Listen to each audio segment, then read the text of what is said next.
Hi, this is Dr. Aaron Kovaleski at ECCO Medical. Hi, this is Dr. Raj Shah at ECCO Medical. If you're watching this video, it's probably because you have recently had some imaging studies and likely have some form of vascular disease. Specifically, right now, we're going to be talking about peripheral artery disease, or PAD. Symptoms frequently associated with PAD are leg pain with walking, which is also called claudication, meaning the further you walk, the more calf pain specifically that you can experience. Other things like atrophy of the muscles in the calves, meaning that they can get smaller over time. You can have hair loss, skin discoloration around the feet and ankles. You can get purplish or even blackish discoloration in the nail beds in your toes. And in worst case scenarios, you can even have wound development or ulcer development of your toes, your ankles, or your feet. Diabetics, they may have masking of a lot of the pain symptoms because they can have neuropathy where the nerves don't work to really let them know that they have pain. However, they are more likely to develop the ulcerations in the wounds that I already mentioned. So who gets PAD and what are the risk factors? So risk factors for PAD include diabetes, smoking, high blood pressure, high cholesterol, a poor diet, obesity, and age, meaning the older you get, the more likely you're to develop PAD. It affects men and women equally. However, Hispanics and African Americans are more likely to have it in comparison to the general population. As far as numbers go, 1 in 20 individuals over the age of 60 have some degree of PAD, and that number increases with every decade of age. So what exactly is peripheral artery disease, or PAD? The way PAD develops is because of the previously mentioned risk factors that I mentioned. This can cause inflammation in your blood vessels. So the overall prevailing theory is that an injury will occur to the inner lining of the artery, which then stimulates an inflammatory response to help heal that injury. Part of the healing process lays down cholesterol as a base to help close any injury inside of the blood vessel. The inflammatory reaction can be augmented to a point where it lays down too much cholesterol, creating a cholesterol plaque or plug. Over time, that inflammation can also lead to calcification within the plaque or plug, and that creates a narrowing inside the blood vessel. With that cycle or snowball effect and the inflammatory process happening over and over again, this can lead to a complete blockage as a result of the plaque buildup. The plaque buildup, we separate into two kinds, soft or hard plaque. The soft plaque is just the cholesterol-based plaque that builds up, and then the hard plaque is the calcified plaque. Most people have a mixture of both kinds of plaque. Most people that do have PAD have both kinds. Some people are dominant in one or the other. That does change the way we do our treatment. It just changed the outcomes as well. But we offer all the treatment options here at ECCO to treat both kinds of plaque.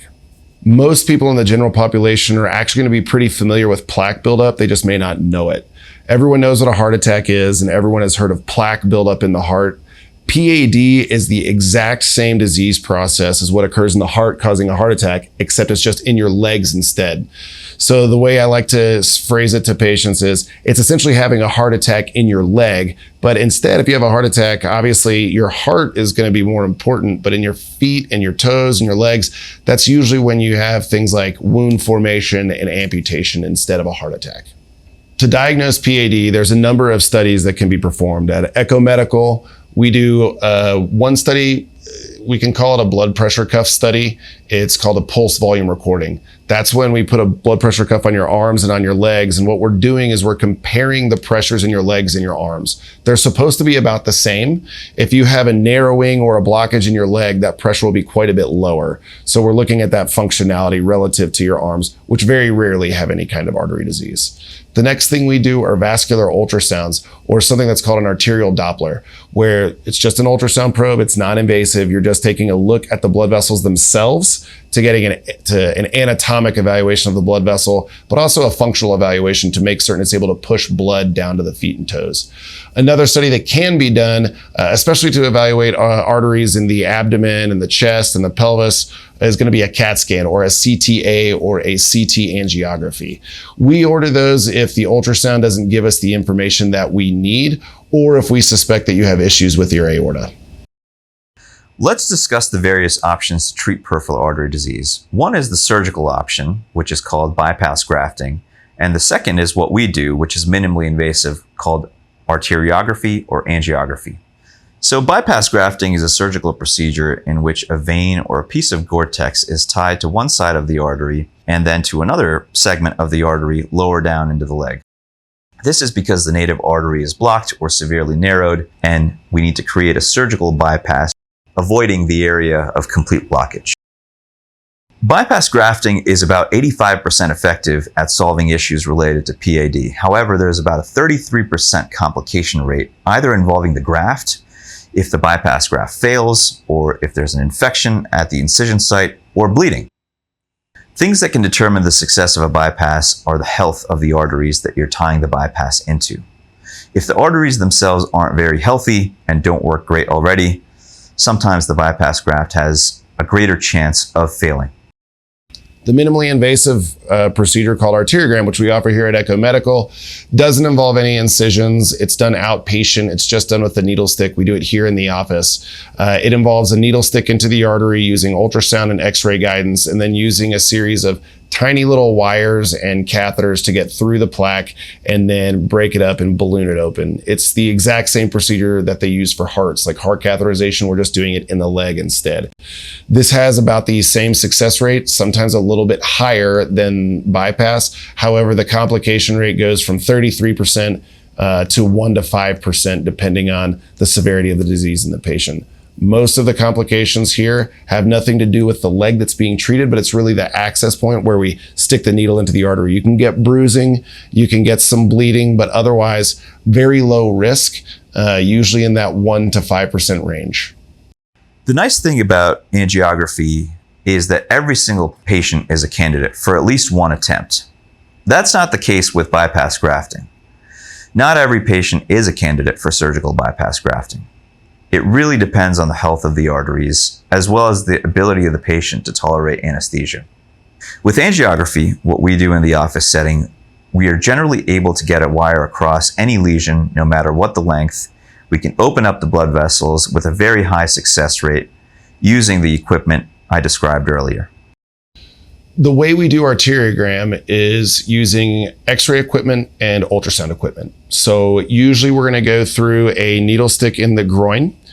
Sometimes we'll go through a needle stick in the ankle, depending on which one gives us the best opportunity to have success.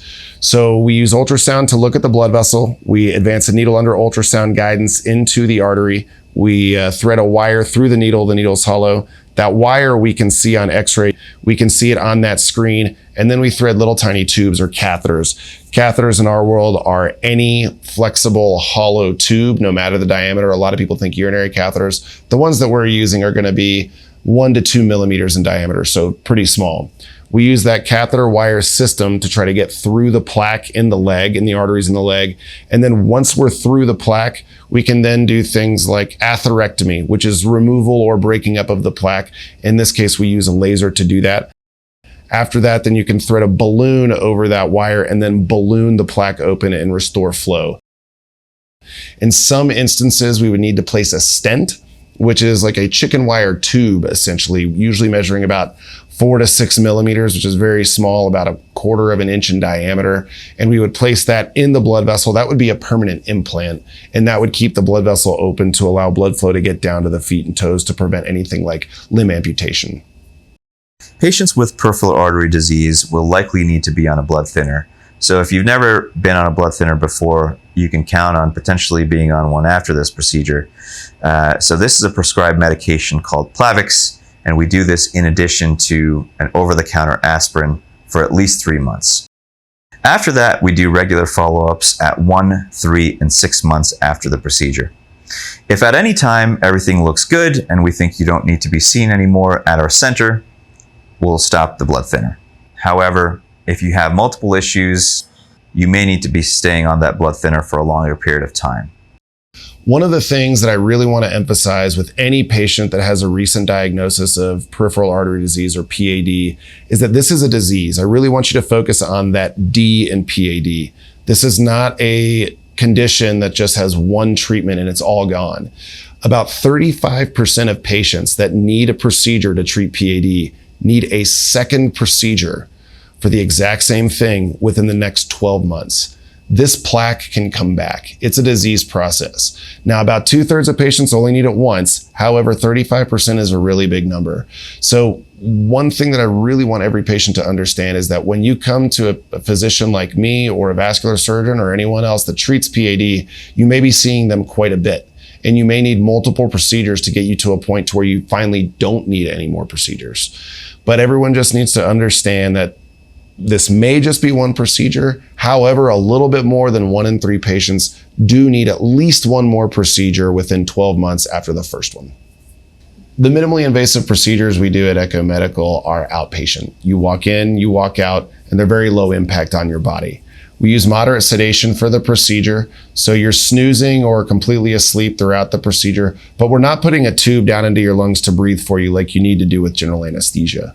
In general, people don't remember the procedure. They may remember a flash here and there, but for the most part, you don't remember anything about it. It's safe. We do it here every single day, and we have skilled and trained staff to be able to administer these medications safely. If you have any questions that weren't answered while you were watching this video, or you think of anything afterwards, please don't hesitate to ask me or one of the providers that you will speak with. We're always going to be available, and you can always call us if you forget to ask us something during your consultation.